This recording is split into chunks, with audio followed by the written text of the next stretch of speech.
boa tarde. Estamos começando aqui uma revisão de história para o nono ano, certo? E eu quero ver com vocês aqui a possibilidade de fazer uma boa prova, né, gente, na segunda-feira, certo? Então, o conteúdo aqui hoje que a gente vai ver é o capítulo 11, 12 e 13, certo? O primeiro ponto que eu quero que vocês vejam aqui, que vocês olhem para examinar, é sobre essas zonas de influência aqui nessa primeira parte, na página 135. As zonas de influência, né? A polarização entre os Estados Unidos e a Rússia envolveu praticamente todo o planeta. Os governos de países se alinhavam a uma ou outra potência, configurando as chamadas zonas de influência. Então existiam as regiões específicas que a Rússia queria atuar, que os Estados Unidos queria atuar. Então você vai examinar esse termo aí, né? Que é as zonas de influência, que são justamente as regiões. Eu não vou pedir nomes, né? Nomes na prova, nomes dos países, influência da Rússia, os países de influência americana. Eu apenas quero que você entenda que existia, né, essas zonas de influência. A prova será demarcada as questões, né, na segunda-feira, dia 22 de setembro de 2022, aqui em Pacaju, certo? Então, outro ponto que eu quero que vocês analisem é sobre essa questão aqui, ó, República Popular da China. Sobre a República Popular da China, gente, olha, tem aqui um pontozinho. Deixa eu só encontrar aqui. A Guerra Fria, o bem-estar. Às vezes, quando você não está procurando, você encontra rápido, né? Então, em maio de 1968, acho que vai ser preciso dar uma pausa aqui, rapaz, para eu poder encontrar isso. Vou dar uma pausa aqui. Deixa eu só dar uma pausa, porque realmente o ponto estava longe, gente. Olhando era a página que estava 140, certo? Então, o ponto aqui é República Popular da China, certo? Olha, vou ler aqui essa primeira parte aqui para você ver, né? Em 1911, um movimento nacionalista depôs o imperador da China e proclamou a república. Ao mesmo tempo, vários grupos iniciaram uma guerra civil pelo poder. Em 1911, o movimento nacionalista depôs o imperador chinês, né? Aí a China ficou sem imperador e vários grupos depois começou a fazer uma guerra entre eles mesmos para tentar tomar o poder, certo? O movimento revolucionário de inspiração socialista, liderado por Mao Tse-tung, foi um dos movimentos, né? Iniciou uma guerra civil e tal, e foi justamente esse movimento que ganhou, né? E que ficou com o poder na China, e até hoje a China é um país socialista, mesmo que tenha traços capitalistas, né? O sistema capitalista seja presente, mas a China, ela em si, ela é um sistema socialista. Esse movimento revolucionário derrotou o governo capitalista e chegou ao poder, apoiado pelos camponeses, estabelecendo a República Popular da China em 1949. Certo? Quando foi criada essa República Popular da China? 1949. O novo governo estabilizou a atividade industrial, confiscou as terras e propriedades de parte dos bens dos camponeses de classe média e formou fazendas coletivas nas quais os camponeses mantinham apenas a propriedade sobre animais, objetos, pessoas e familiares. Né? Então, o sistema capitalista ele foi derrotado na China nessa época. Nós sabemos que o sistema capitalista hoje ele é muito forte, né? Dentro da China hoje ele é muito forte. Inclusive a cidade de Xangai, né, tem um poder muito forte com o capitalismo. O capitalismo é que leva a riqueza para a China. Apesar da China ser um país socialista, como isso existe? É uma longa história, né? A parte que pega a parte da geografia. Outro dia, outra aula, talvez eu possa dar um esclarecimento melhor para vocês sobre essa questão, né? Outro ponto aqui que eu quero que vocês analisem, gente, esse ponto aqui, ó, que fala sobre a União Soviética, quando declarou apoio à Tropa do Norte. A ONU, em 1945, condenou a invasão e enviou tropas para o Sul, né? juntamente com os Estados Unidos. A aproximação das tropas dos Estados Unidos na fronteira da China arrastou também a jovem República Chinesa para o conflito, reforçando o Bloco do Norte, apoiado pelos soviéticos também, né? A guerra só terminou em 1953, com a assinatura do armistício e a divisão do país, certo? Então nós estamos falando de que a Guerra da Coreia, gente. A Guerra da Coreia aconteceu em 1950, 1953, né? Deixa eu chegar lá.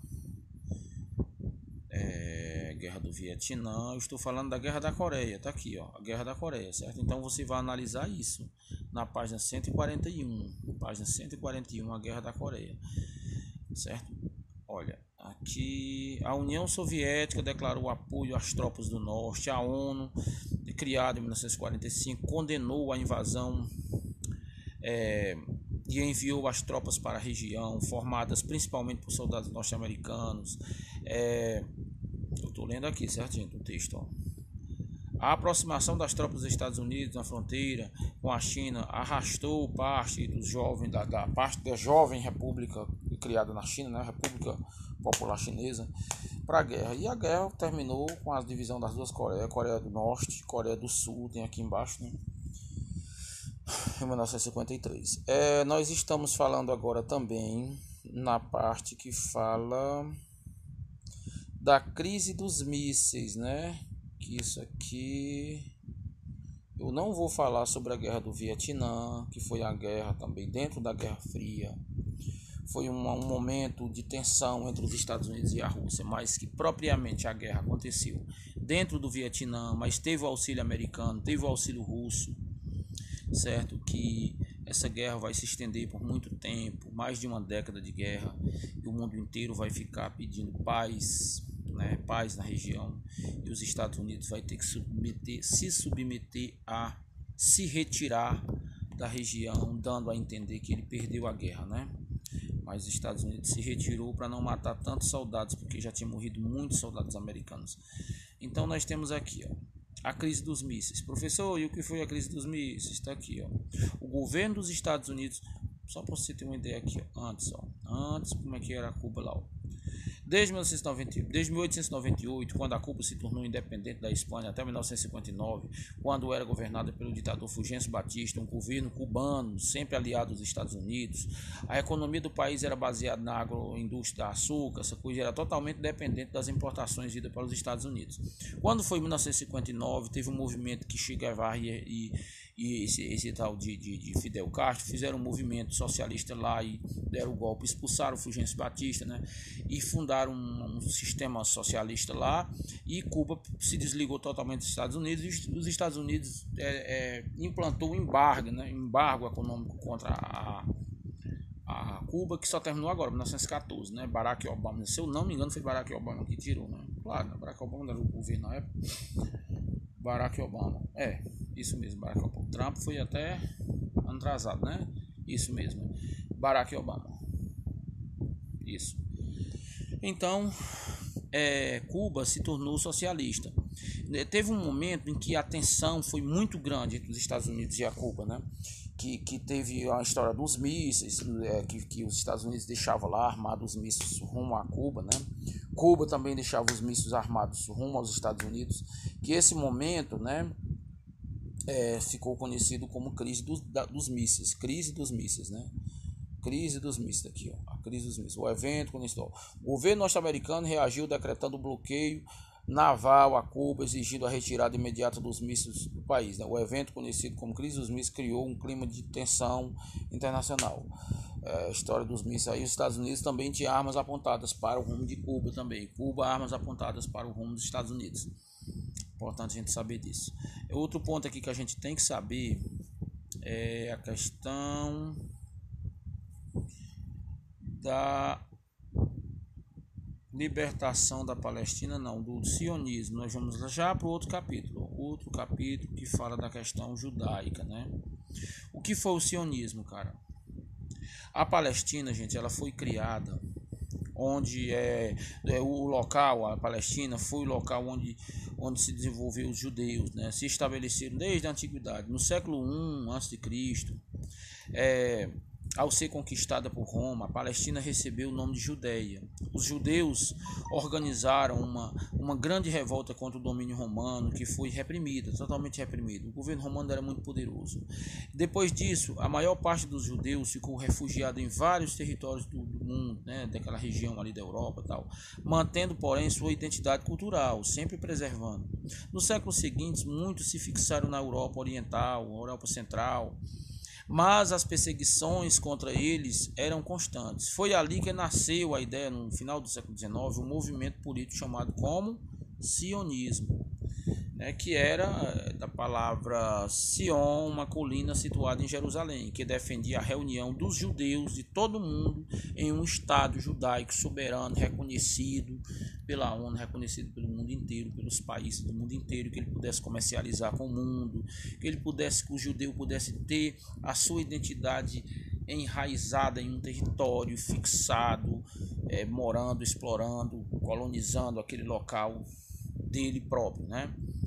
Então é isso aí, o sionismo. Outro ponto que eu quero que você saiba, gente, é a criação do Estado de Israel, macho, olha. Aqui a criação do Estado de Israel. Olha aqui o ponto. No final da Segunda Guerra Mundial, o mundo tomou conhecimento do massacre que aconteceu durante a Segunda Guerra Mundial, certo? Que foi o Holocausto, né? Feito, ordenado por Hitler.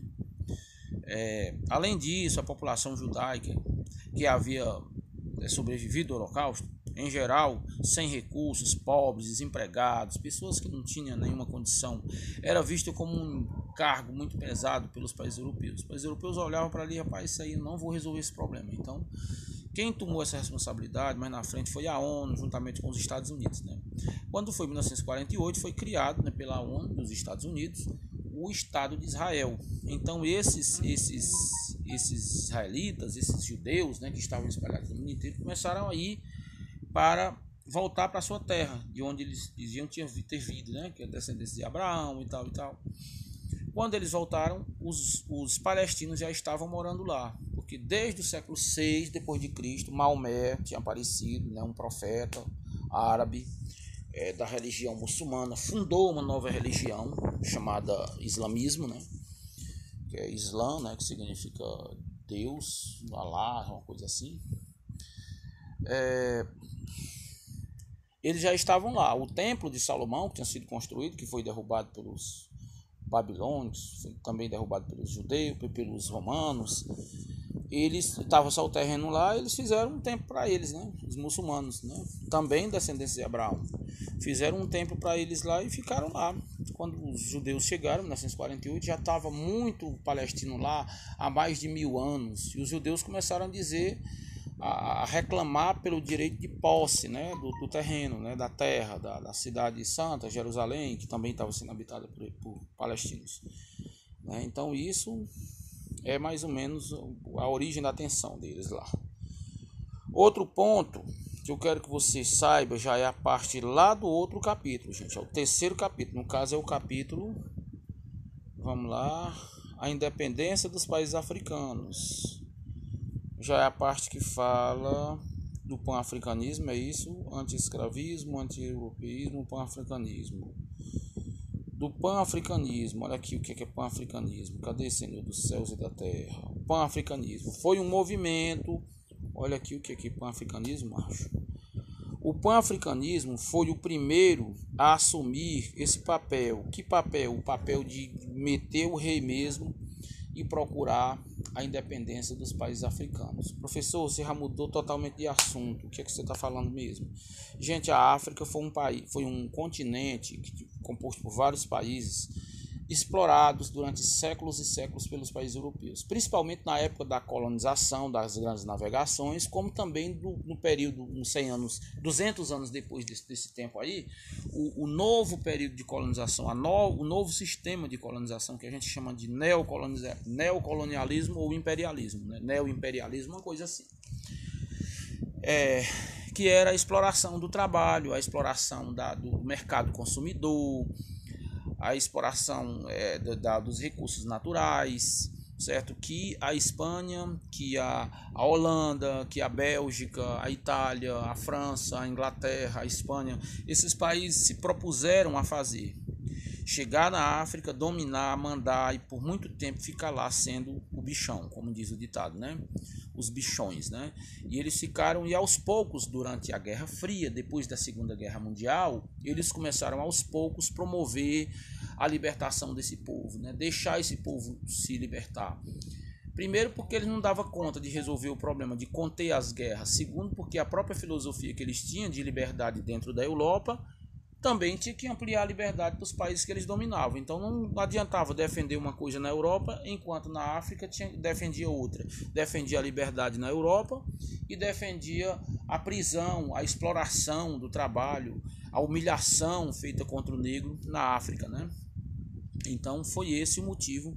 Lá e foi feito vários movimentos. Um dos movimentos foi esse pan-africanismo. Esse pan-africanismo foi um movimento criado, né, no início do século XX por intelectuais negros das Antilhas, dos Estados Unidos. Um movimento que pregava a solidariedade dos oprimidos pela segregação racial nessa região, né? Outro ponto que você deve saber é sobre esse ponto aqui, ó. Deixa eu olhar aqui.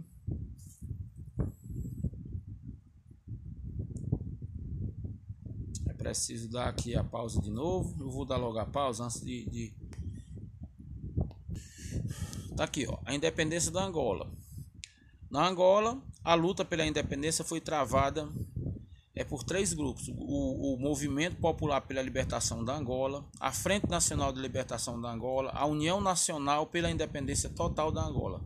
Então isso deu origem à independência e instituir, né, criar uma república chamada República Popular da Angola, certo? Então, socialista, né? República Popular da Angola e de regime socialista, que foi provavelmente com a ajuda da Rússia, né? Os angolanos sofreram muito, gente, muita humilhação, assim como os africanos, os da África do Sul, sul-africanos, né, da África do Sul. A África é um continente, né? A África do Sul é um país que tem na África, e a Angola também, Moçambique, Serra Leoa, Eritreia, Etiópia, Egito. Então a Angola sofreu muita pressão, né? Muita pressão dos colonizadores.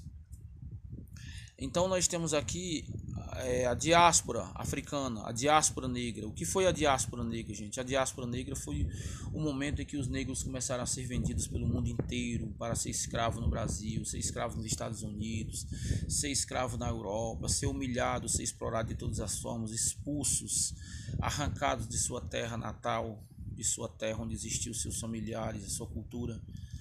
Isso a gente chama de diáspora negra, né? O apartheid foi um sistema, né, que existia na África do Sul, implantado pela Inglaterra.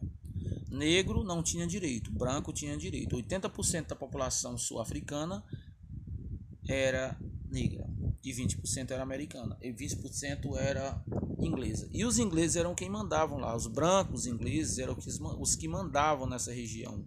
Faziam o que queriam, criavam as leis para humilhar, para punir os negros, e os crimes mais bobos que tinha era punido às vezes com a morte, né, com a prisão perpétua, com uma sentença muito severa, enquanto o branco não tinha punição de praticamente nenhum crime cometido contra um negro. Negro não podia dormir na casa do branco, negro não podia andar numa praça, não podia sentar no banco de uma igreja, não podia entrar no restaurante de brancos. Um negro, eu falei negro, né, gente? Um negro não podia entrar numa igreja, sentar num banco de praça, andar numa praça, passar na calçada de uma escola de brancos. Então o negro era muito humilhado na sua própria terra, que era a África do Sul. Em 1992 surgiu um cara que passou 27 anos preso. O nome dele foi Nelson Mandela. Ele foi que promoveu, lutou durante 27 anos, mesmo preso na cadeia lá, escrevendo, insistindo na sua libertação, para um dia sair e um dia lutar, continuar lutando, né, pelos direitos dos negros africanos, pela igualdade, né, de direitos, a igualdade social que o negro merecia ter e merece ter e teve, né, a partir de 1992, com muita pressão que a ONU deu. A África do Sul, a Inglaterra, que ainda mandava por lá, deu a liberdade ao povo africano e dando também o direito de Nelson Mandela se candidatar a presidente da República e ganhar. E desde 1992 que os brancos, os negros, são os responsáveis pela política, pela economia, pela polícia, pela comunicação que existe na África, certo? Os meios de comunicação, os meios políticos, os meios econômicos são tudo de responsabilidade dos negros. Gente, amém, pelo amor de Deus, mais de 20 minutos de revisão. Muito obrigado, aqui é para o 9º ano, viu, gente? Uma revisão para o 9º ano, viu? Segunda-feira tem a prova, valeu. Não sei mais onde é que termina aqui não. Pronto.